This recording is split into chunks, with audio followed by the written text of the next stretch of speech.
Navy SEAL left home after catching his wife with another man, with only his old German Shepherd still beside him. During a deadly snowstorm in the frozen mountains, the dog suddenly dragged him toward a hidden cabin built inside a cliff. The cabin looked abandoned for years, but the chimney was still warm. Then the dog began acting like he remembered the place better than any human possibly could. What Mason Cross uncovered beneath Black Veil Lake would expose a secret buried for 12 long years. And somewhere inside that frozen wilderness, the truth about his missing father was still waiting. Before we begin, tell us where you're watching from. And don't forget to like, subscribe, and join Hollowpoint Canine. The first thing Mason Cross noticed when he stepped back into his house was the smell. Not perfume, not whiskey, not even betrayal. It was warmth. The kind of warmth a home developed when someone had stopped waiting for you a long time ago.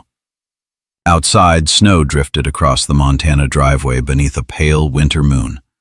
The old porch light flickered weakly against the storm, casting long shadows across the frozen yard. Mason stood silently in the doorway with one duffel bag hanging from one shoulder and exhaustion carved deep into the lines of his face. At 43, Mason still carried the build of a Navy SEAL, broad shoulders, thick forearms, the controlled posture of a man trained to survive in places where hesitation got people killed. His olive field jacket was dusted with snow, the faded fabric stretched over a solid frame hardened by years of combat and mountain operations. Beneath it, the dark red and blue plaid shirt looked worn enough to remember every winter he had survived. His dark brown hair was clipped short in the old military style, though silver had begun creeping into his temples earlier than it should have. A rough layer of beard shadowed his sharp jawline. His blue-gray eyes looked older than the rest of him. Not tired, worn down. Behind him stood Ghost. The German Shepherd moved silently through the doorway, black and tan coat thick from the northern cold, muscles tight beneath short, dense fur. At 6 or 7 years old, Ghost still carried himself like a working dog, alert and disciplined. His deep eyes scanned every corner of the room before Mason even took another step. Ghost had survived 2 deployments beside him. The dog trusted almost nobody, but he trusted Mason completely. At least one soul still did. Mason heard laughter upstairs. A man's laughter. Low, comfortable, familiar. For a long moment, Mason simply stood there while snow melted from his boots onto the hardwood floor. His chest felt strangely empty, as if his body already knew what waited upstairs and had decided not to fight it anymore. Ghost looked toward the staircase, ears slowly rising. Mason climbed the steps without a sound. The bedroom door stood half open. Inside, Sarah sat upright against the headboard wearing Mason's old gray sweatshirt. Her blonde hair spilled messily over one shoulder, still curled from sleep. She had once been striking in a bright, effortless way that pulled warmth into every room she entered. Years ago, her laughter used to fill empty corners of their life together. Now, she only looked tired. Not guilty, just tired. Beside her sat another man, pulling on his jeans in uncomfortable silence. Mason didn't know him, didn't care enough to ask. Nobody moved, nobody shouted. The storm outside rattled softly against the windows. Sarah finally looked at him with pale green eyes that no longer held anger. That would have hurt less. Instead, there was only resignation. "You stopped coming home a long time ago," she said quietly. The words landed harder than any bullet Mason had ever taken. Because she was right. War had followed him home years ago. He slept with a knife beneath his pillow, woke up choking from dreams he could never explain, spent entire nights staring through windows instead of speaking to his wife. He had survived combat, but somehow failed ordinary life. Ghost stood beside Mason without growling, though the muscles along the dog's neck remained tense. The German shepherd kept watching the stranger carefully, waiting for a command that never came. Mason nodded once. That was all. Then he turned around and walked out of the room, out of the house, out of whatever remained of his old life. The snow swallowed his footsteps almost immediately. 3 hours later, Mason drove north through the Idaho mountains with Ghost asleep in the passenger seat. The old Ford pickup rattled against icy roads while pine forests stretched endlessly beneath the storm. Wind pushed sheets of snow across the windshield hard enough to blind him every few seconds. The heater barely worked. Country radio faded in and out through static. Mason kept both hands tight on the wheel. He should have felt angry. Instead, he felt hollow. Ghost slowly lifted his head and rested his muzzle near the dashboard. The dog's ears twitched constantly, monitoring every sound beyond the storm. "You picked a hell of a retirement plan," Mason muttered dryly. Ghost blinked once. That almost countered his humor these days. Hours passed without another car. The deeper they drove into the mountains, the more the world disappeared. Telephone poles vanished beneath snowdrifts. Road signs became white shapes swallowed by wind. Then the truck engine coughed. Once, twice, and died. The silence afterward felt enormous. Mason tried the ignition again. Nothing. "No signal," he muttered after checking his phone. Of course. Ghost suddenly stood upright, completely rigid. The dog stared into the forest beyond the road. Then came the barking. Sharp, urgent, not fear, recognition. Ghost clawed at the door. Easy. The dog barked again and shoved his muzzle against Mason's arm, harder this time. Mason frowned. Something was wrong. Ghost never behaved like this without reason. Finally, Mason opened the truck door and freezing wind exploded inside the cab. Snow lashed against his face immediately. Ghost jumped out and moved several yards into the trees before turning back, waiting. The dog wanted him to follow. Mason grabbed his flashlight and stepped into knee-deep snow. "What the hell did you find?" Ghost barked once and disappeared deeper between the pines. For nearly an hour they pushed through the storm. Snow covered fallen logs and hidden ravines beneath dangerous white layers. The cold bit through Mason's gloves until his fingers felt numb. But Ghost never hesitated. The dog moved through the woods with eerie certainty. Then Mason saw it, a stone cabin beneath a frozen cliffside. Warm light flickered faintly behind frost-covered windows. Smoke drifted from the chimney into the storm. Mason stopped breathing for half a second. Someone was here, or had been very recently. The cabin looked old enough to belong to another century. Thick stone walls disappeared beneath climbing ice, while snow buried half the roofline. Pine trees crowded around it like silent guards. Ghost approached the front porch slowly, not cautiously, almost familiarly. That unsettled Mason more than the cabin itself. Inside, the air smelled of cedar smoke and old wood. A lantern still contained fresh oil. A stack of chopped firewood sat neatly beside the stove. Blankets, folded carefully on a nearby chair, remained clean and dry. Someone had prepared this place. Recently. Mason checked every room with military precision, knife drawn. No one. No signs of forced entry. No frozen food left abandoned for years. It looked lived in, but empty. Ghost wandered silently through the cabin before settling near the fireplace. For the first time since the truck died, the dog seemed calm. Mason sat heavily in an old chair and stared into the fire. Something about the cabin disturbed him in ways he couldn't explain, not because it looked abandoned, because it didn't. Sometime after midnight, Mason woke abruptly, not from a nightmare, from silence. Ghost was gone. The fire had burned low, leaving only dim orange embers flickering across the cabin walls. Wind moaned softly outside. Then came the barking, violent, desperate. Mason grabbed his knife instantly and stepped into the storm. Snow hit him hard enough to sting his eyes. Ghost stood near the woodshed behind the cabin, barking into darkness. Then Mason saw them. Small footprints in the snow, barely visible beneath fresh snowfall, too small to belong to an adult. His pulse slowed into the cold, dangerous calm combat had trained into him years ago. He followed the tracks carefully toward the woodshed. Something moved inside. For one impossible second, Mason thought he saw a child-shaped shadow disappear behind stacked firewood. Ghost stopped barking. The dog stood completely still now, staring, not aggressive, not protective, almost shocked.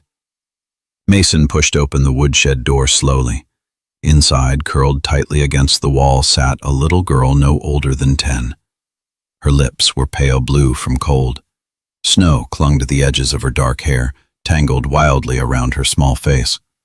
She wore an oversized winter coat clearly meant for someone else, sleeves hanging past her hands. A faded, knitted scarf wrapped around her neck. She looked half frozen, but her eyes were awake, watching, careful. Mason crouched slowly. "Hey," he said gently. "You alone out here?" The girl didn't answer. Ghost stepped forward behind Mason. The moment the dog entered the woodshed, everything changed. Ghost froze. Completely. The German shepherd stared at the girl with wide, fixed eyes. Then came a soft sound from deep in the dog's throat. A whine. Not fear. Recognition. Mason felt cold spread slowly down his spine, because Ghost had only made that sound once before. On the battlefield. When they found survivors buried beneath collapsed buildings. The little girl stared at the dog for several long seconds. Then she whispered softly, "That dog came back." And Ghost lowered his head like he had just heard the voice of a ghost from another life. Morning came slowly to the cabin beneath the cliff. The storm had weakened during the night, but the world outside remained buried beneath deep snow and pale blue silence. Thin winter light filtered through the frosted windows, painting cold patterns across the wooden floorboards. Mason Cross had barely slept. He sat near the fire with an old military blanket draped over one shoulder, elbows resting on his knees, staring at the little girl curled asleep on the couch across the room. She looked smaller in daylight, too small to survive alone out there. Her dark hair fell messily across her face, tangled from snow and wind. Beneath the oversized coat she wore, her frame looked thin and fragile, like someone who had spent too long surviving instead of living. The faded knitted scarf around her neck looked decades old, carefully repaired in several places by hand. Ghost lay on the floor nearby, but the German shepherd was not resting. The dog watched the girl constantly, every movement, every breath. His deep brown eyes followed her with unsettling focus, ears twitching at the smallest sound. Not aggression, recognition. Mason noticed it immediately. Ghost had worked beside him long enough for him to read every subtle behavior. When the dog sensed danger, his body stiffened. When he prepared to attack, his breathing slowed. But this was different. Ghost looked confused, as if instinct and memory were fighting each other inside him. The girl finally opened her eyes. For a second, she looked startled, almost frightened by the unfamiliar cabin around her. Then her gaze moved toward Ghost, and something inside her expression softened immediately. "You stayed," she whispered quietly to the dog. Ghost lifted his head but did not move closer. Mason stood slowly. "You hungry?" The girl hesitated before nodding once. Mason heated canned soup over the stove while snow drifted outside the windows. The cabin creaked softly beneath mountain wind. Somewhere beyond the cliff, ice cracked like distant thunder. The girl ate carefully, almost too carefully, as though she expected someone to take the food away if she moved too fast. Mason noticed old bruises fading along one wrist beneath the oversized sleeve. His jaw tightened slightly. "What's your name?" he asked gently. The girl stared into the soup for several seconds. "I don't remember." It didn't sound like a lie. That bothered him more. "You remember how you got here?" A small shake of her head. "No family?" "Nothing." But then she looked around the cabin slowly and began pointing. "There's more oil under the sink," she said quietly. Mason froze. "The water pipe outside freezes after dark." She pointed toward the back wall. "And the wood near the stove burns too fast. The dry logs last longer." Ghost stood immediately now, watching her harder than ever. Mason felt cold creep slowly beneath his skin, because she was right about all of it. Yet there was no way a lost child could know those things after one night. Then the girl glanced toward the front porch.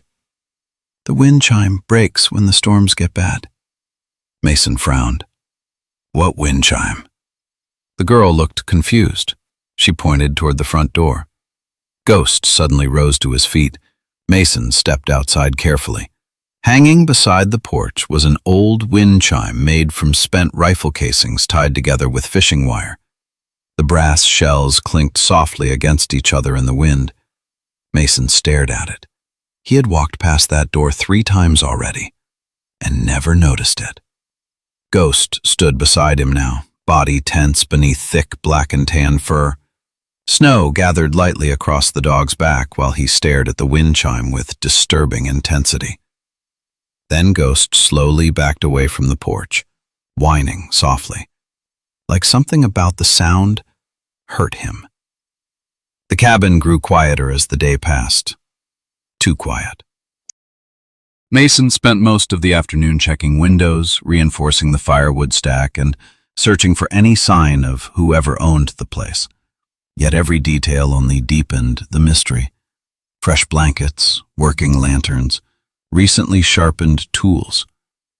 Someone maintained this cabin, but where were they? The girl sat near the fire sketching shapes into the frost covering the window glass. She rarely spoke unless Mason asked direct questions. Even then, her answers came strangely, like fragments pulled from dreams. At one point, Mason noticed Ghost standing motionless near the kitchen. The dog's ears were raised, focused downward. Mason walked over carefully. The old wooden floor beneath the stove creaked differently there. Hollow. He crouched slowly and knocked against the boards. A dull metallic echo answered from underneath. Ghost immediately stepped back. The fur along his neck rose. Mason grabbed a flashlight and searched the floor more carefully until he found an iron ring hidden beneath an old rug. He pulled. The section of floor lifted several inches before catching against something heavy below. A steel door, locked from beneath with an old rusted chain. Mason stared at it silently. The girl looked over from the couch. Her face had gone pale. "He never lets anyone down there," she whispered. Mason looked sharply toward her. "He?" The girl's eyes remained fixed on the floor, but she said nothing else. That evening, while snow fell heavily outside once again, Mason noticed something strange. Ghost had fallen asleep beside the fireplace, and the girl was slowly reaching toward him, carefully, almost fearfully. The German Shepherd normally hated strangers touching him while asleep. Even veteran handlers avoided surprising a working canine. But when her small hand brushed lightly against the thick fur along his neck, Ghost didn't react. Instead, the old dog let out a soft breath and rested his head gently against her knee. Then something slipped from beneath the collar around Ghost's neck. A small silver military tag attached behind the main nameplate. The girl picked it up slowly. Mason watched her expression change the moment she read the faded engraving. Ash. For a split second, fear crossed her face, real fear. Then she looked at Ghost differently, like she finally understood who he reminded her of. Before Mason could ask anything, Ghost suddenly jerked awake and began growling toward the floor beneath the cabin. Low, deep, warning growls. Then came the sound. A cough. Not from outside, from beneath them. The cabin went completely still. Mason reached for the knife beside his chair instantly. Ghost moved directly in front of the steel door, body rigid, teeth barely visible now. The cough came again. Weak. Human. The little girl slowly backed away from the kitchen, hugging the old scarf tightly around herself. Mason approached the door carefully. "Who's down there?" he called. No answer, only silence. Then another cough, closer this time. Ghost looked torn between aggression and fear, pacing tightly before the steel hatch. Mason had seen the dog charge armed insurgents without hesitation, but whatever waited beneath the cabin disturbed Ghost in a completely different way. Mason tested the chain again, locked tight. Old, but maintained. Someone had been using it. He finally stepped back. "Tomorrow," he muttered. The storm outside had become too dangerous to risk opening unknown doors at night in the middle of nowhere. Still, Mason barely slept. Every few hours he heard movement beneath the floor. Slow footsteps, dragging sounds. Sometimes silence so complete it became unbearable. Near dawn, he caught the little girl standing alone beside the front window, staring into the snow-covered forest. "You see something?" Mason asked quietly. The girl hesitated, then nodded once. "What?" Her voice dropped almost to a whisper. "He's looking for the dog again." Mason felt the hairs rise along the back of his neck. Before he could ask another question, the girl suddenly looked confused, like she didn't understand why she had said it herself. Outside, endless white forest stretched beneath the storm. Empty. But Ghost had already moved to the door, watching the trees. Waiting. By morning, Mason made his decision. He needed answers, and the nearest place to get them was Gray Hollow Ridge. The drive down the mountain took nearly 2 hours through dangerous snow-covered roads. The old truck groaned constantly beneath thick ice and freezing wind.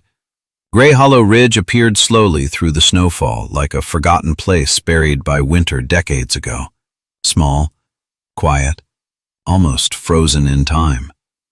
Old brick storefronts lined the narrow main road beneath layers of snow. Smoke drifted from chimneys while faded Christmas lights still hung across several buildings, despite January already nearing its end. People watched Mason's truck as he drove past, not curious, cautious. Like outsiders rarely came this far anymore. He stopped outside an old grocery store with fogged windows and a rusted gas pump leaning crookedly near the road. A bell rang softly as he stepped inside. Warm air smelled faintly of coffee and cedar wood. An elderly cashier glanced up from behind the counter, thin, gray-haired, wearing thick glasses and an oversized wool sweater. The woman looked like someone who had lived through too many winters to waste words unnecessarily. Mason nodded politely before walking toward a bulletin board near the entrance. Dozens of old papers covered it. Missing pets, town notices, funeral announcements. Then he saw her face. The little girl from the cabin. Same dark hair, same eyes. The photo looked older, grainier, but unmistakably her. Above the picture, faded black letters read, "Missing, Winter 2011. Mason felt the blood drain slowly from his face. 12 years. 12 years old. Behind him, the elderly cashier spoke quietly. "You knew her family?" Mason turned slowly. "What happened to her?" The woman's expression changed immediately. Not grief. Fear. Real fear. And for the first time since arriving in Gray Hollow Ridge, Mason understood something deep in his gut. The mountain was hiding something, and somehow, Ghost had led him straight to it.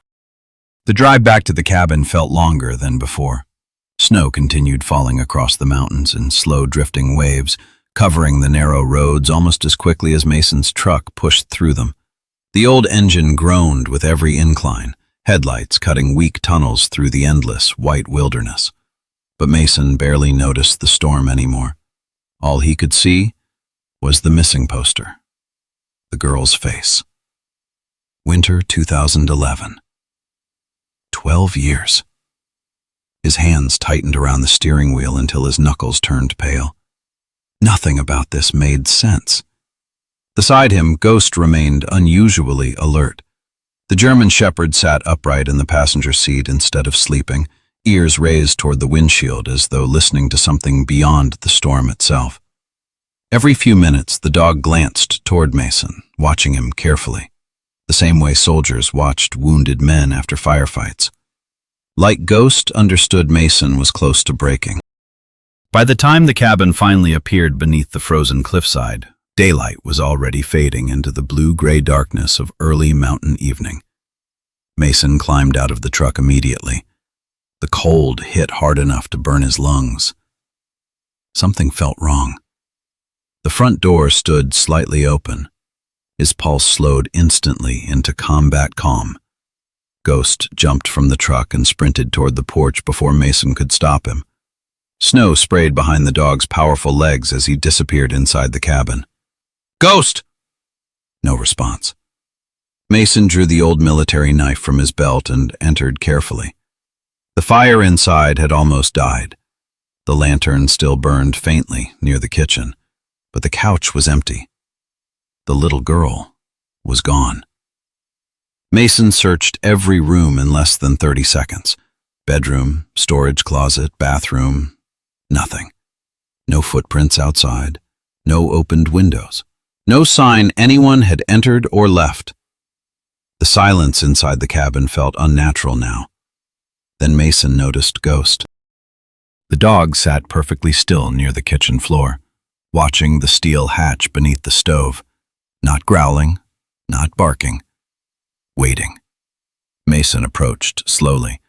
The old chain still held the hatch shut from below, but something had changed. A weak light flickered beneath the crack. Someone was awake down there. Mason crouched and tested the chain again. Rust flaked away beneath his gloves. Ghost rose immediately, body tense, pacing tightly beside him. "Easy." The dog ignored the command. That alone unsettled Mason more than the hidden room itself. Ghost obeyed under gunfire. Ghost obeyed explosions. But now the German Shepherd looked deeply conflicted, frightened and protective at the same time. Mason finally wedged the knife beneath the rusted chain and pulled hard. Metal snapped sharply. The hatch groaned open. Cold, stale air drifted upward from below, carrying the smell of dust, old paper, and kerosene. Mason grabbed the lantern, then descended carefully into the darkness. The underground room stretched much farther than he expected. Not a basement, a shelter. Old reinforced concrete walls disappeared beneath exposed wooden beams blackened by age and smoke. The place looked like something built during another era entirely. Military radio equipment sat stacked beside shelves of canned food and emergency water containers. A rusted generator occupied one corner beside crates filled with medical supplies decades out of date. Maps covered the far wall, large topographic maps of the surrounding mountains marked with circles, handwritten notes, and faded red lines. Black Veil Lake. The name appeared over and over. Ghost descended slowly behind Mason, claws scraping softly against the wooden stairs. The dog immediately began sniffing around several old blankets piled near the wall. His behavior changed again, nervous, restless, deeply focused. Then Mason saw the files. Dozens of folders stacked across a metal table. Every folder carried names, ages, photographs, children, missing children. Some files looked nearly untouched. Others were covered in frantic handwritten notes, search patterns, weather reports, coordinates. Mason opened one at random. A boy, age 9, missing during winter storm, never found. Another file. Twin sisters, disappeared near Black Veil Lake, bodies never recovered. Mason's chest tightened slowly. This wasn't coincidence anymore. Someone had been investigating these disappearances for years. A sudden cough echoed from the darkness beyond the shelves. Deep, wet, human. Ghost instantly moved in front of Mason. The dog's muscles tightened beneath thick fur while low warning growls vibrated through the room. Mason raised the lantern higher. In the far corner, partially hidden beneath blankets and shadow, sat an old man, thin, shivering, watching them carefully. He looked somewhere in his 70s, tall, even while seated, though age and hardship had bent his posture slightly forward. Long gray hair hung unevenly around a deeply lined face weathered by brutal winters. A thin beard covered his jaw, while pale blue eyes stared from beneath heavy brows with the exhausted caution of someone who had survived too long alone.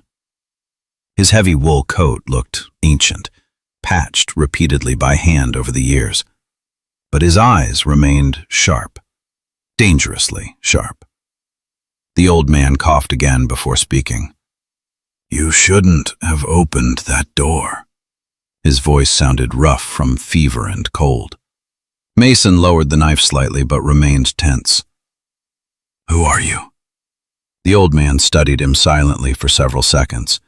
Then his gaze shifted toward Ghost. Everything about his expression changed. Fear, recognition, pain. "My name is Walter Vale," he whispered quietly. Ghost stopped growling. The old man's hands trembled slightly as he stared at the German shepherd.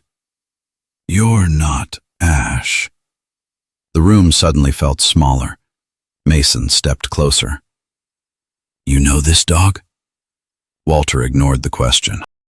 Instead, he looked directly at Mason's face, studying him with growing disbelief. "You have his eyes." Mason frowned. "Whose?" Walter swallowed hard. "Your father's." The words hit like a hammer. Mason stood frozen. He hadn't heard his father's name connected to anything meaningful in years. Thomas Cross had disappeared when Mason was barely 21, officially missing during a winter rescue operation near Black Veil Lake. No body, no answers, only silence. Walter leaned back weakly against the wall. "He came here many times," the old man murmured. "Wouldn't let the disappearances go." Disappearances? Walter stared toward the files scattered across the table. 12 years ago, children started vanishing during storms around the lake. Everyone called them accidents, snowstorms, thin ice, exposure. His pale eyes darkened. But children don't simply disappear into winter. Ghost wandered toward a stack of folded blankets near the generator. Suddenly, the dog became agitated again, sniffing intensely, pawing at one particular faded knitted scarf, the same type the little girl had worn. Walter noticed immediately. His face slowly lost color. Then he looked back toward Mason. "What did you say the dog's name was?" "Ghost." Walter closed his eyes briefly. For several seconds, the only sound inside the shelter came from the storm rattling faintly above them. Finally, the old man whispered, 12 years ago, there was another dog." Mason felt something tighten deep inside his chest. Walter continued slowly. "A search and rescue shepherd. Smartest dog I ever saw." Ghost stopped moving now, listening. Walter's voice grew distant. "His name was Ash." Walter reached beneath the blankets beside him and pulled out an old Polaroid photograph. The edges were cracked from age and moisture. He handed it toward Mason carefully. At first, Mason only noticed the snow-covered rescue team standing beside old search vehicles near Black Veil Lake.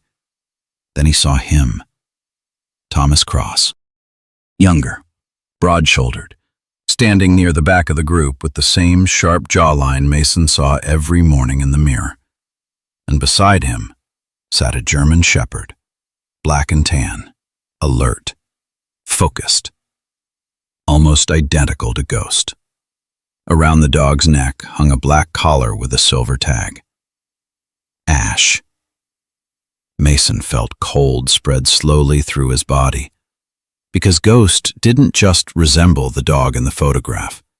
He moved like him, watched people like him, even tilted his head the same way. Walter stared at Ghost with haunted eyes. "That bloodline was special," he whispered. "Search dogs. Avalanche dogs, smart enough to remember places years later." Ghost slowly approached the photograph, then rested one paw gently against the image of Ash, and for the first time since Mason had known him, the old German shepherd let out a soft, grieving sound. The storm outside worsened as night settled over the mountains. Walter's fever climbed steadily, forcing Mason to light the old generator long enough to heat water and locate antibiotics among the medical supplies. The old man resisted help at first. Pride, Mason guessed, or habit. People who survived alone too long forgot how to trust kindness. Walter eventually admitted he had once served with Gray Hollow Ridge Winter Rescue decades earlier, before the disappearances shattered the town. After losing his daughter Lucy during the storms 12 years ago, he became obsessed with proving the missing children hadn't simply wandered into the cold. Nobody listened. Not the police, not the town, not even the parents after enough time passed. "But your father believed me," Walter said quietly. Mason sat across from him near the dim lantern glow while Ghost remained curled near the old blankets. "What happened to him?" Walter stared into the shadows for a very long time. Then he answered softly. "He got too close to something buried beneath this mountain." Mason felt his stomach tighten. "What does that mean?" But Walter only shook his head weakly. "Not tonight."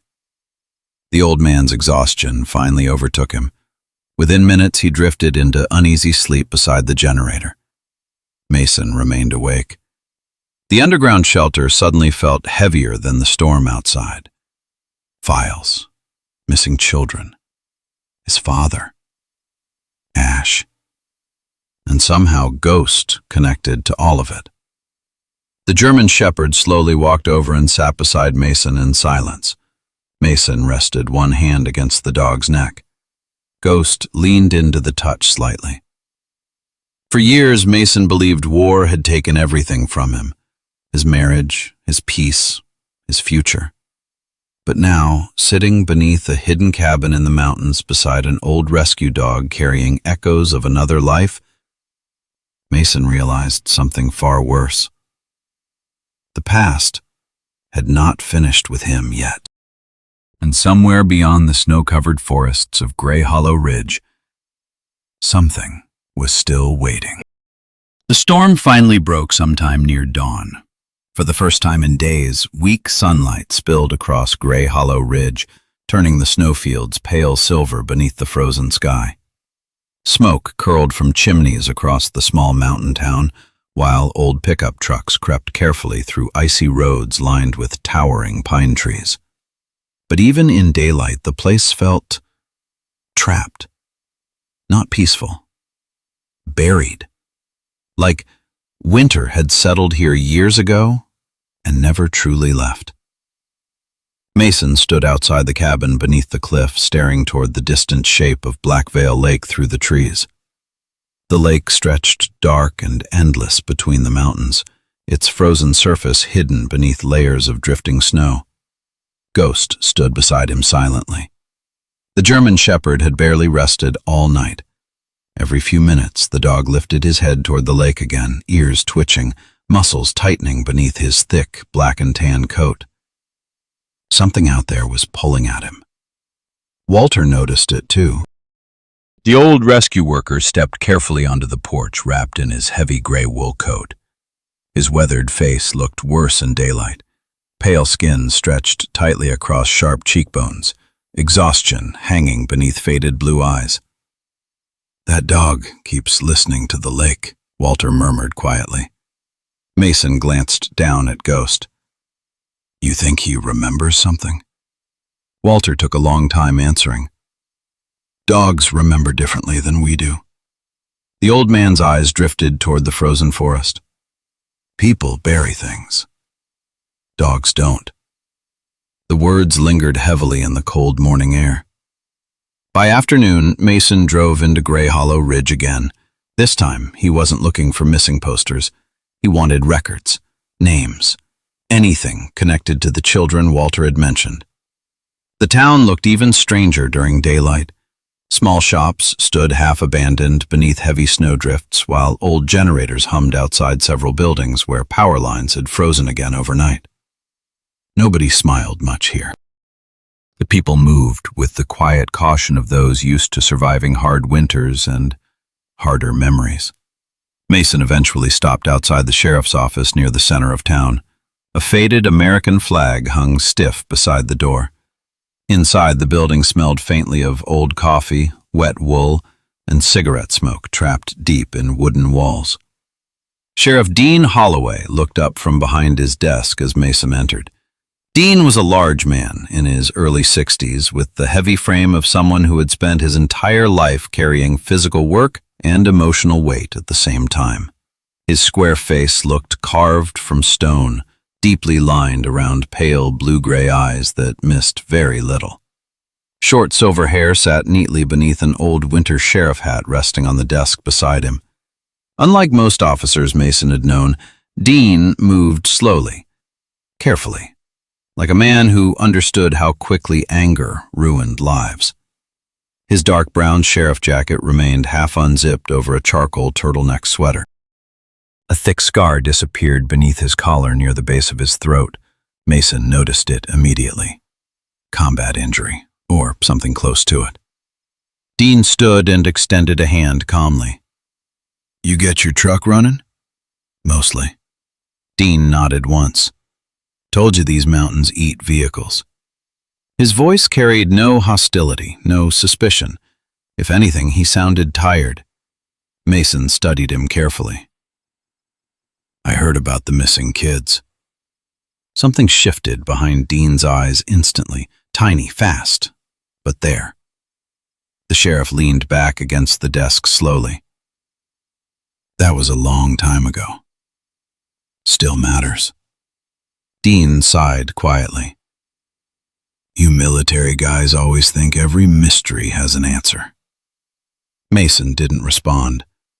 Outside, wind rattled lightly against the office windows. Finally, Dean spoke again. "People died in bad storms. That's the truth. You believe that?" The sheriff held Mason's gaze for several long seconds, then looked away first. "That lake ruins people," he said quietly. "You'd be smart to stay away from it." It sounded less like a warning, more like regret. Ghost led Mason east of Blackveil Lake late that afternoon. The dog moved through deep snow with determined focus, stopping only occasionally to sniff the wind before continuing along the frozen shoreline. Pine branches sagged heavily overhead while distant cracks echoed beneath the ice somewhere far out across the lake. Mason followed carefully. Then he saw smoke rising between the trees. A smaller cabin sat hidden near the forest edge overlooking the eastern side of the lake. Unlike Walter's cabin beneath the cliff, this place looked temporary, weather-beaten but lived in. Ghost slowed immediately, watching. The cabin door opened before Mason reached it. A young woman stepped outside carrying an armful of old photographs. She looked surprised, but not frightened. Ivy Mercer was younger than Mason expected, 29 at most, with a slim build hidden beneath a moss-green parka lined with worn fur. Her shoulder-length brown hair escaped loosely from beneath a knitted hat while cold wind reddened her pale cheeks. Sharp amber-brown eyes studied people the way photographers studied damaged film, patiently, carefully, searching for what others missed. There was something restless about her, like she never fully relaxed anywhere. "You're the guy staying near the North Ridge," she said first. Mason nodded cautiously. "You know me?" "Small town." Her eyes shifted toward Ghost instantly. The dog stood unusually still, watching her, not friendly, not hostile, evaluating. Ivy noticed. "He's beautiful," she said softly. "Usually hates strangers." "Maybe he knows I like old things." That earned the faintest twitch at the corner of Mason's mouth, almost a smile. Inside the cabin, photographs covered nearly every surface. Old newspaper clippings, damaged film negatives, water-stained portraits, entire pieces of history slowly being rebuilt by hand. Ivy worked as a photo restoration specialist. She explained that she had come to Grey Hollow Ridge months earlier after purchasing several damaged archives from an estate sale connected to the old rescue department. "Most people here want the past buried," she said quietly while adjusting an old light table. "I make a living digging it back up." Mason watched her slide a faded rescue photograph beneath the lamp. "There's something wrong with these." She handed him a magnifying lens. Mason leaned closer. At first, the image looked ordinary. Rescuers standing beside snowmobiles near Black Veil Lake. Then he noticed the damage. One section of the photo had been carefully scratched away by hand. Not random deterioration, intentional. Someone had removed part of the image. "Now watch." Ivy switched on another lamp beneath the negative. A faint outline appeared where the scratches had been. The shape of a child, standing beside the rescue team. Mason frowned. Why erase one kid from the photo? Ivy's expression darkened slightly. That's what I've been trying to understand. Ghost suddenly rose from the floor. Every muscle in the German Shepherd's body tightened at once. Without warning, the dog sprinted outside. Mason followed immediately. Ghost ran straight toward the frozen edge of Black Veil Lake, claws tearing through deep snow as if tracking something invisible beneath the ice. Then he stopped and began digging. Violently. Snow flew in every direction beneath powerful paws. Mason reached him seconds later. What is it? Ghost kept digging, not searching randomly, focused, certain. The dog suddenly froze and stepped back. Mason knelt beside the hole. Something metallic glinted beneath the packed ice. He dug carefully with gloved hands until a small object emerged from the frozen ground. A child's silver bracelet. Old, tarnished. Tiny letters were engraved across the inside. Lucy Vale. The wind seemed to disappear around them. Even Ghost stood perfectly still now, watching the bracelet, like he already understood what it meant. Walter nearly collapsed when he saw it later that evening. The old man sat heavily beside the shelter table beneath the cabin, trembling fingers wrapped around the bracelet so tightly his knuckles whitened. For several seconds he couldn't speak at all. Then tears slowly filled his pale eyes. "My Lucy," he whispered brokenly. Mason had never seen grief age someone in real time before, but it happened to Walter within moments. The old rescue worker stared at the bracelet like a man staring into the ruins of his entire life. "She wore this every day." His voice cracked violently. "She said it made her feel brave." Ghost approached quietly and rested his head against Walter's knee. The old man's shaking hand slowly moved into the dog's fur. For the first time since Mason met him, Walter looked less like a paranoid survivor and more like a father who never stopped waiting for his daughter to come home. Night settled heavily over the mountains again. Wind howled around the cabin while snow battered the windows hard enough to shake the walls. Mason sat awake long after Walter finally drifted asleep. Something about the bracelet changed everything. Because now, this wasn't just mystery anymore. It was evidence, real evidence. And somebody in Grey Hollow Ridge had buried it beneath the ice. Near midnight, Mason heard it. Soft footsteps outside. Small, slow, moving around the cabin. Ghost lifted his head immediately, not barking, listening. Mason grabbed his flashlight and stepped onto the porch. Snow swirled violently through the darkness. "Hello?" No answer. The footsteps stopped. Then came another sound, farther away. A child laughing softly somewhere near the trees. Mason turned sharply toward the frozen lake. Nothing stood there. Only Ghost. The German shepherd had walked several yards into the storm without him noticing. The dog stood motionless, facing Black Veil Lake, staring across the endless black ice beneath the falling snow, as if waiting for someone to return. The truth came out slowly, not like an explosion, more like old blood rising through snow. Wind battered the cabin beneath the cliff while Walter Vale sat wrapped in blankets near the weak lantern glow. His face looked hollow now, the deep lines around his mouth trembling each time he tried speaking about the past. Ghost lay beside the old man, though the German shepherd remained restless.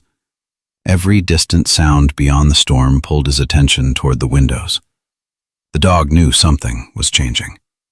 Mason sat across from Walter with his elbows resting on his knees, blue-gray eyes locked on the old rescue worker.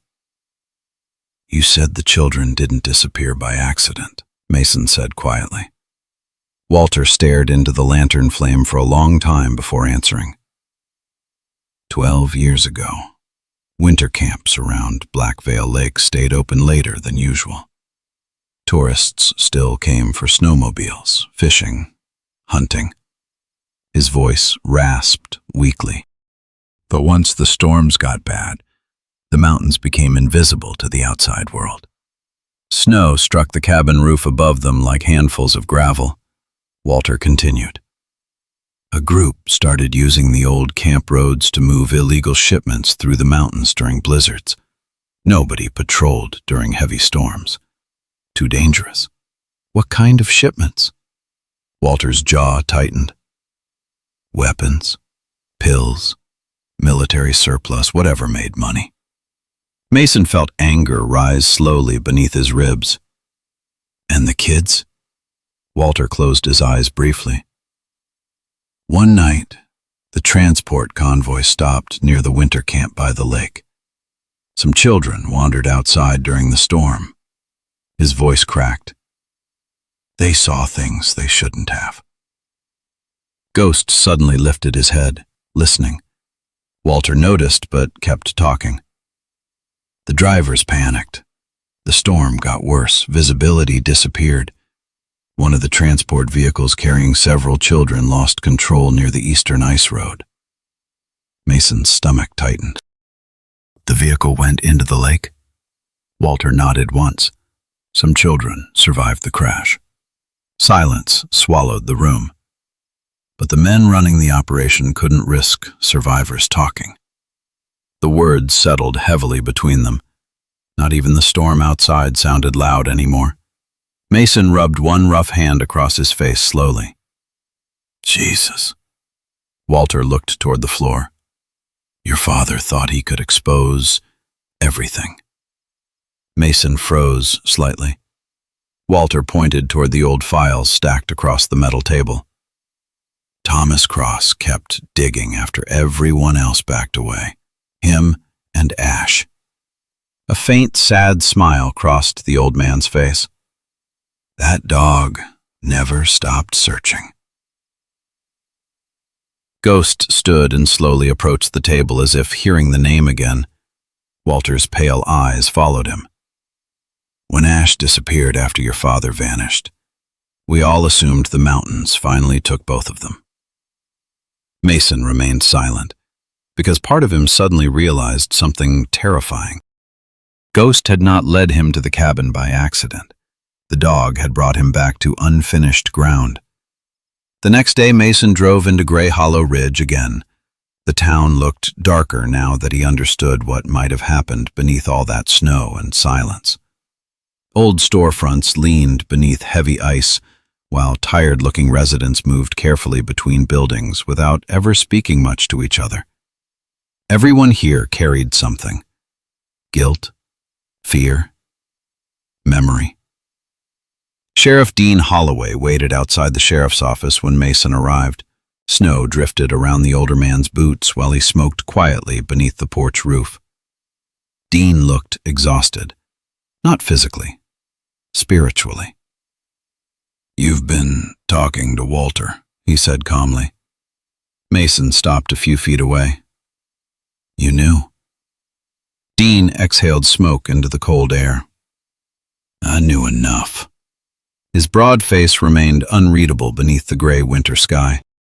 Years of harsh mountain life had carved deep lines into his skin, but his pale eyes still carried authority. "You covered it up." Dean's jaw tightened slightly. "You think I wanted that? You let families bury empty coffins."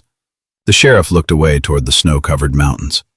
"When those children vanished, this town was already dying," he said quietly.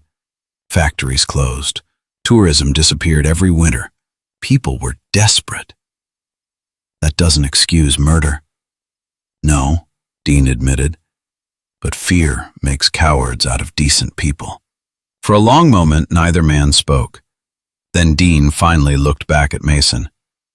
"Your father didn't understand something." "What?" "The mountains don't care about justice." His voice sounded deeply tired now. "They only bury things." Mason stepped closer. "And what about Lucy Vale?" Something painful flickered across Dean's face. Real pain, not guilt alone. "She used to leave cookies on my desk every Christmas," he whispered. That single sentence told Mason everything. Dean had not protected criminals because he was evil. He had protected the town because he could not survive another collapse. And somewhere along the way, silence became permanent.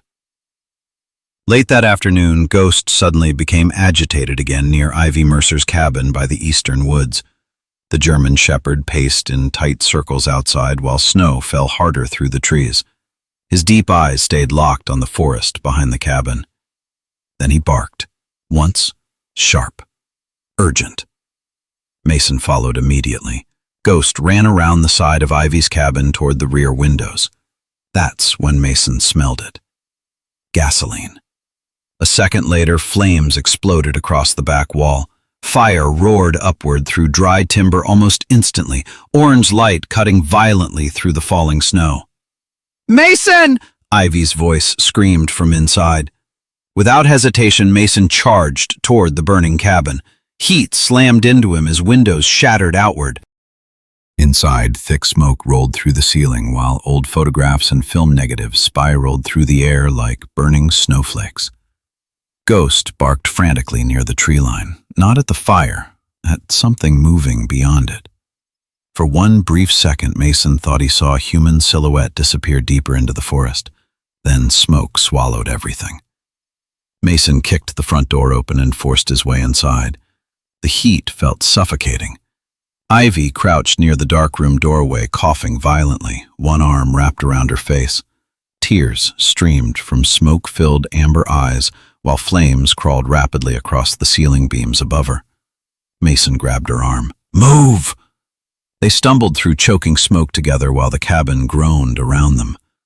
Outside, Ghost continued barking furiously toward the woods. The dog looked ready to chase whoever had fled into the storm, but he wouldn't leave Mason. Never Mason. The roof partially collapsed seconds after they escaped. Ivy dropped to her knees in the snow, coughing hard while sparks drifted upward into the blizzard like dying fireflies. Her hands shook uncontrollably. "My work," she whispered. Mason looked toward the burning cabin helplessly. Most of the restored photographs were already gone. Years of work disappearing into flames. Ghost finally returned from the tree line, breathing hard, fur dusted with snow. But something about the dog had changed. He looked angry, not fearful. Mason knelt beside him. "You saw someone?" Ghost stared toward the forest again, then growled softly. Ivy sat silently in the snow for several long moments before speaking again.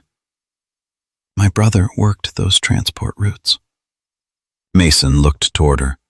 She wrapped trembling arms around herself against the cold. "Ethan Mercer," she said quietly. "He drove supply vehicles through the mountains during winter storms." The wind howled around them. "He told me once he saw children crying inside one of the trucks." Her voice nearly broke. "A few months later, he put a shotgun in his mouth." Mason remained still. "Why didn't you tell anyone?" Ivy laughed bitterly through tears. "Because dead people leave their guilt behind for the living." The fire reflected in her eyes now. "I came here because I thought the photographs might explain what destroyed him." Snow continued falling around the burning cabin. No one spoke for a long time. Because suddenly this wasn't just Walter's grief anymore, or Mason's father, or Lucy Vale. Every person tied to Black Veil Lake carried scars from that winter. Some visible, some buried deep enough to rot from inside. They brought Ivy back to the cabin beneath the cliff later that night. Walter said nothing when he saw the smoke damage covering her coat. The old man simply handed her a dry blanket and looked away. People broken by tragedy often recognized each other without needing explanations. Ghost refused to settle down. The German shepherd paced constantly between the windows and door while snow hammered the cabin outside. Every few minutes he stopped and sniffed toward the storm. Then, near midnight, Ghost disappeared. Mason noticed instantly. One second the dog stood beside the fireplace, the next he was gone. The front door hung slightly open beneath the screaming wind. Cold panic hit Mason harder than he expected. "Ghost?" No response. He stepped outside immediately into waist-deep snow. The storm swallowed visibility almost completely. "Ghost!" Nothing. No bark, no movement, only endless white darkness.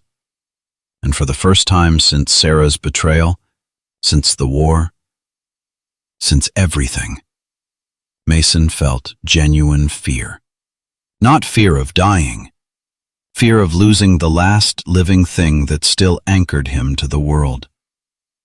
Because somewhere along the way, Ghost had become more than a dog. He was routine, memory, purpose. The final proof Mason Cross had once been capable of loving something without destroying it. Mason pushed deeper into the storm, heart pounding beneath the cold. "Ghost!" The mountains answered with silence. The storm became monstrous after midnight. Wind screamed across the mountains, hard enough to shake the cabin walls, while snow swallowed the world beyond the windows. The cold outside had dropped far below zero, turning the air itself dangerous to breathe. Mason Cross stumbled through it anyway. "Ghost!" His voice vanished into the blizzard. Snow buried his boots to the knees with every step as he pushed deeper into the darkness around Black Veil Lake. Frost clung to his beard and eyebrows while his lungs burned from freezing air. Hours earlier, he would have moved through conditions like this with military precision. Now, he was unraveling. Panic had destroyed his rhythm, destroyed his discipline. Every survival instinct trained into him during years as a Navy SEAL began collapsing beneath something far worse than fear. Loss. Because somewhere between Afghanistan and Montana, between war and loneliness, Ghost had become the last living thing that still needed him. Mason stopped briefly beside a line of frozen pines, chest heaving. The world looked endless and white and empty. For the first time in years, he felt close to breaking apart completely. He remembered another winter night long ago, another storm, another search mission. A young Marine trapped beneath collapsed stone while Mason's unit was ordered to move forward instead of digging him out. Mission first. Always mission first. Mason still remembered the screaming and the silence afterward. That silence had followed him home, into his marriage, into his sleep, into every empty room he entered. Ghost had been the only thing capable of pulling him back out of it. And now the mountains had taken him too. "Ghost!" Nothing answered. Then, a bark. Far away. Weak. Mason froze instantly. Another bark followed from somewhere near the eastern edge of Black Veil Lake. Relief hit so hard it nearly buckled his knees. He pushed toward the sound immediately. Branches whipped across his face while snow blinded him every few seconds. His flashlight beam shook violently through the storm until finally he saw movement near the frozen shoreline. Ghost. The German Shepherd lay partially buried in snow beside a jagged section of cracked ice near the lake. Mason reached him and dropped instantly to one knee. Jesus Christ. Ghost's front leg was bleeding, not badly, but enough to stain the snow dark red beneath him. The old dog looked exhausted, chest rising heavily with each breath, thick black and tan fur coated in ice. But even injured, Ghost kept clawing weakly at the frozen ground beside the broken ice. Digging. Trying to show him something. Mason gripped the dog's neck gently. "You stupid old bastard," he whispered shakily. Ghost pushed himself up again despite the injury, then barked once toward the ice. Mason finally noticed it. A hollow sound beneath the frozen surface. Not natural. Metal. Buried under the lake. Walter and Ivy arrived nearly 40 minutes later after Mason radioed the cabin. Walter looked pale and fragile wrapped inside his heavy coat, but determination burned behind his tired eyes. Ivy carried extra lanterns and climbing rope through the storm while snow collected heavily in her dark brown hair. "What did he find?" she asked breathlessly. Mason pointed toward the cracked section of ice. Ghost barked again, weak now but insistent. Walter knelt slowly beside the opening, studying the frozen surface. Then his face changed. Recognition. Oh God. "What?" Walter stared toward the lake. There used to be a Cold War bunker beneath Black Veil. Mason frowned. "What kind of bunker?" "Emergency storage," Walter whispered. "Fuel, radio equipment, supply caches in case the mountain roads got cut off." Ivy looked stunned. Nobody mentioned this, because it was sealed decades ago. Ghost suddenly pulled hard against Mason's grip and began clawing at the cracked ice again despite the pain in his leg. The dog refused to stop. Mason looked down at him silently, then grabbed the emergency axe from Ivy's pack. "Help me break through." It took nearly an hour. Ice shattered piece by piece beneath axes and crowbars while freezing black water surged below the opening. Wind howled endlessly around them as lantern light flickered across the lake. Finally, Mason's axe punched completely through. Not into water. Into empty space. A rusted metal ladder descended into darkness beneath the lake. For several seconds, nobody moved. The storm itself seemed quieter suddenly. Ghost stood at the edge of the opening, staring downward, breathing heavily. Then the old German Shepherd did something Mason had never seen before. The dog whimpered softly and refused to climb down first. Not fear. Memory. As if somewhere deep inside instinct and bloodline, Ghost already knew what waited below. The bunker smelled like frozen metal and old dust. Mason descended first with a flashlight in one hand and pistol in the other, while icy water dripped steadily from the concrete ceiling above. The underground structure stretched farther beneath the lake than any of them expected. Rust-covered shelves lined the walls beside old military crates and collapsed radio towers. Mold spread across cracked concrete while cables hung like dead vines from the ceiling. But someone had been here long after the Cold War ended. Recent footprints marked the dust. Modern fuel cans sat near newer generators. Walter stared around slowly. They used this place, his voice barely echoed. After the lake accident. Mason moved deeper inside, then stopped. A table stood near the back wall beneath a single battery-powered lantern. Files, shipping manifests, photographs, names, dozens of them. The illegal operation had run for years. Weapons, prescription drugs, cash movement across winter routes, and buried beneath it all were reports connected to the missing children. Ivy covered her mouth quietly. Oh my God. Walter looked sick. Ghost limped slowly through the bunker, sniffing corners carefully while staying unusually close to Mason. Then Mason noticed the camera, an old digital camcorder resting inside a waterproof case, still intact. His pulse slowed immediately. Someone had protected it carefully. Mason inserted the battery from a nearby charger. The screen flickered weakly alive. Static crackled. Then a face appeared. Thomas Cross. Mason stopped breathing. His father looked older than in the rescue photograph. Beard heavier, exhaustion carved deep into his features, snow covering the shoulders of his winter jacket. But the eyes were identical. Sharp blue-gray, focused, alive. The video shook slightly as Thomas adjusted the camera. If anyone finds this, he said quietly, it means they finally came back. Static hissed briefly. Behind Thomas, a younger German shepherd moved through the bunker. Ash. Mason's throat tightened painfully. Thomas continued speaking. The children weren't the original targets. They saw the operation during the storm. Some survived the crash near Blackvale.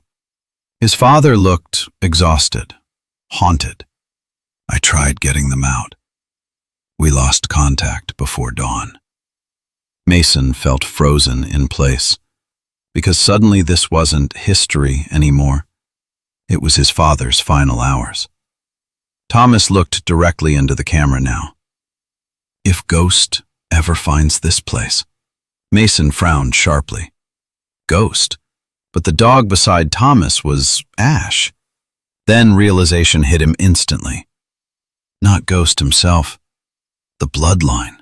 The descendants. Thomas continued softly. Finish it for me. Gunfire echoed faintly somewhere beyond the bunker walls. Thomas turned suddenly toward the sound. The camera jolted violently. Then the recording ended.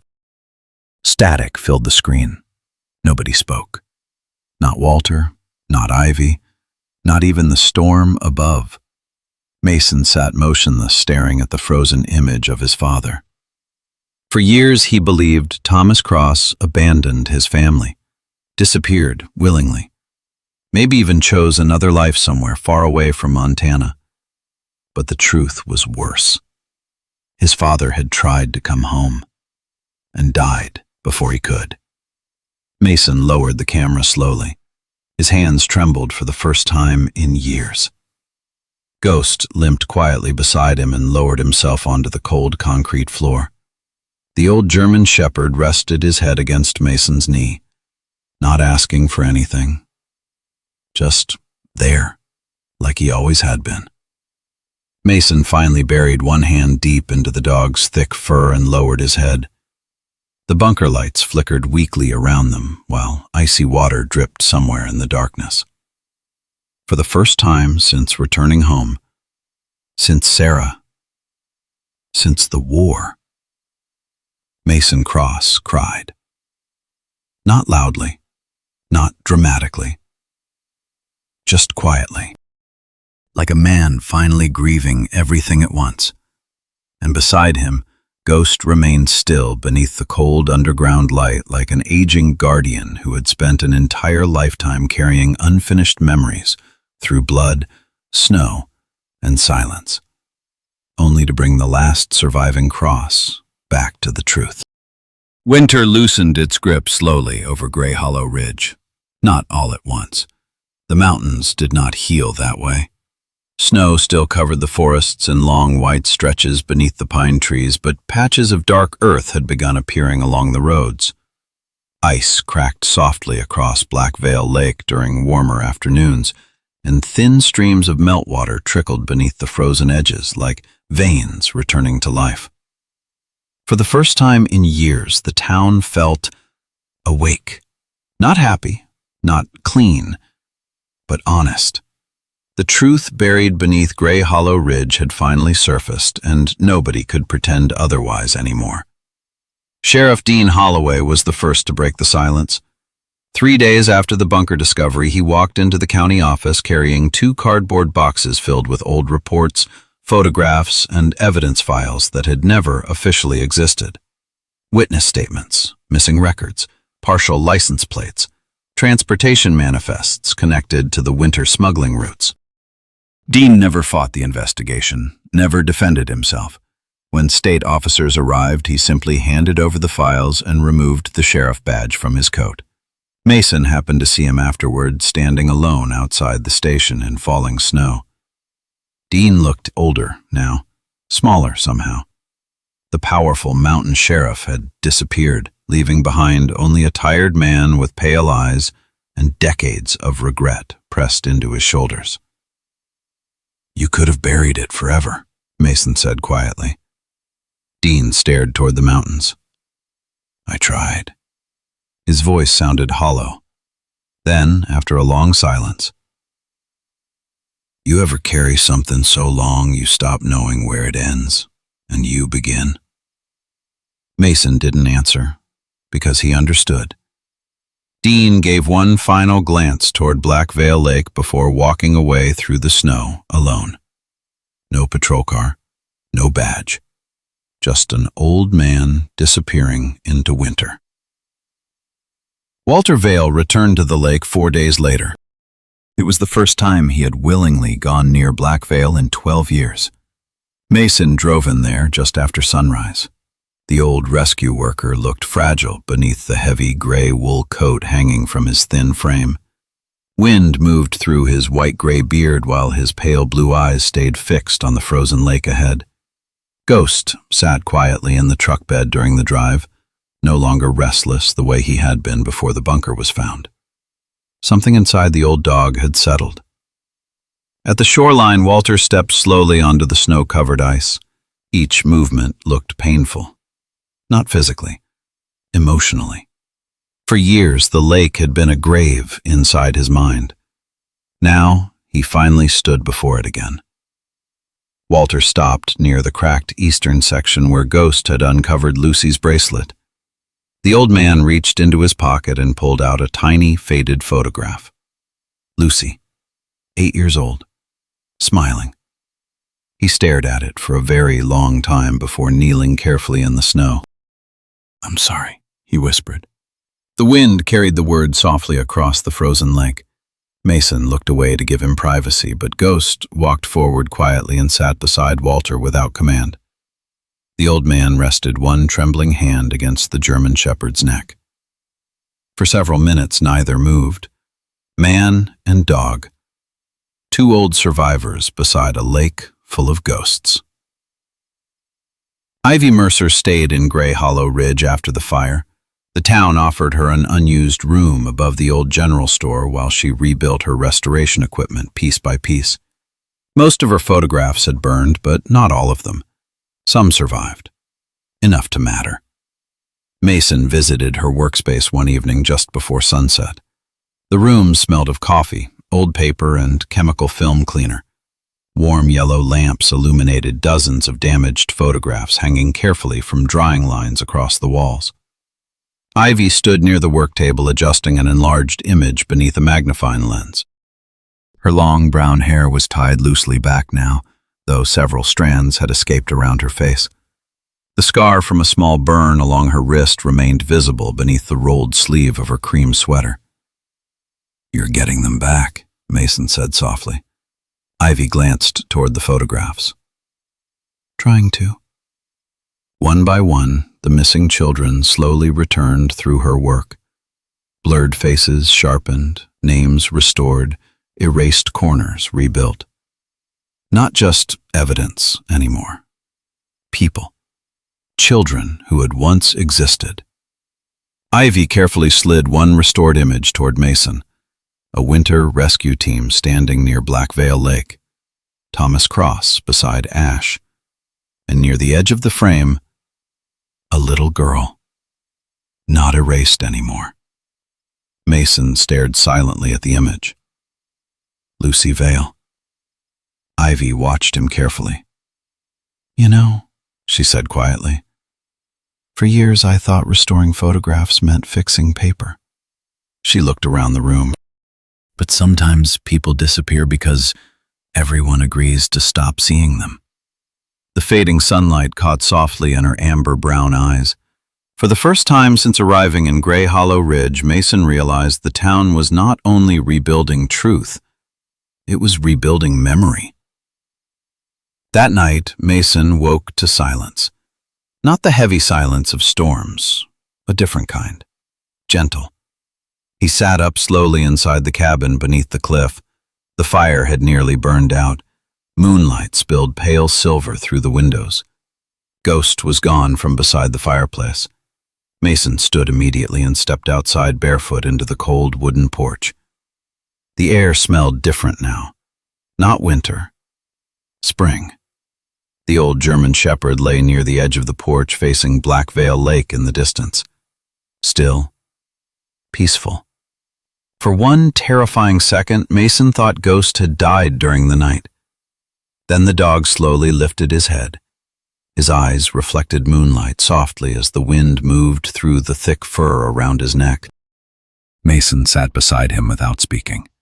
Ghost leaned lightly against his leg, and far across the dark lake, a single, warm light flickered briefly near the shoreline, gone almost immediately.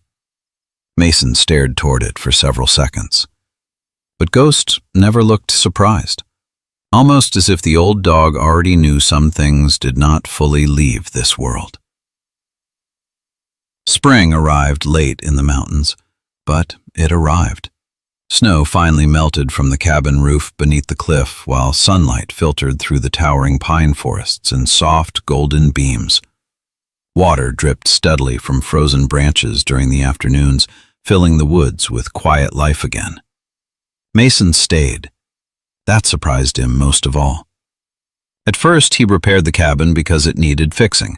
Broken porch boards, damaged shutters, leaking pipes beneath the floor. Then gradually he realized something deeper. He no longer wanted to leave. Not because Gray Hollow Ridge was beautiful, not because the mystery had changed him, but because for the first time in years, he was no longer running. Ghost spent most mornings lying near the porch watching the mountains. The old German shepherd had slowed noticeably now. His injured leg healed poorly after the storm at Black Veil Lake, leaving a faint limp whenever he walked long distances through the melting snow. He no longer chased sounds through the forest, no longer patrolled every shadow. Age had finally begun catching him. One quiet morning, Mason stepped outside carrying 2 mugs of coffee and found Ghost already awake beneath the pale sunrise. The dog lay facing the distant lake again, watching, the same way Ash once had in the old photographs. The same way Thomas Cross must have during those long winters searching for answers nobody else wanted found. Mason sat beside him slowly. Steam rose from the coffee into the crisp mountain air while the old wind chime made from rifle casings clicked softly above the porch. Ghost rested his head against Mason's knee. No commands, no missions, no war. Just silence. Warm and human. Mason looked toward the forest stretching endlessly around Gray Hollow Ridge. The town still carried scars, Families still grieved. Some truths would never fully heal. But the mountains no longer felt haunted, only remembered. And somewhere between loss and survival, between grief and forgiveness, Mason Cross finally understood something his father probably learned too late. Home was never the place you returned to. It was the place that refused to let you disappear. Smoke drifted gently from the cabin chimney into the spring air. The lake shimmered quietly beneath the thawing ice, and beside the old stone cabin, beneath the cliffs of Gray Hollow Ridge, a man and his aging dog sat together in the morning light, no longer searching for ghosts, but no longer afraid of them either. Sometimes God does not send miracles the way we expect. Sometimes he sends them quietly, through a snowstorm, through a second chance, through a broken place that still remembers how to heal, or through the loyal eyes of a dog that refuses to give up on someone who has already given up on himself. Mason Cross spent years believing his life had ended long before he reached Gray Hollow Ridge. War took his peace. Betrayal took his home. Grief took the last pieces of who he used to be. But God had not abandoned him. Because sometimes the road that feels like getting lost is actually the road leading us home. Ghost was never just a dog. He was a reminder that love can survive pain, that loyalty still exists in a world full of silence, and that even after the darkest winters of our lives, light can still return if we keep walking forward. Many people watching this story may also carry hidden battles. Loneliness, regret, broken families, or nights where the world feels unbearably cold. If that is you, remember this: God still sees you. Your story is not over, and sometimes healing arrives in the smallest, quietest ways, through kindness, through memory, through another living soul refusing to leave your side. If this story touched your heart, share it with someone who may need hope tonight.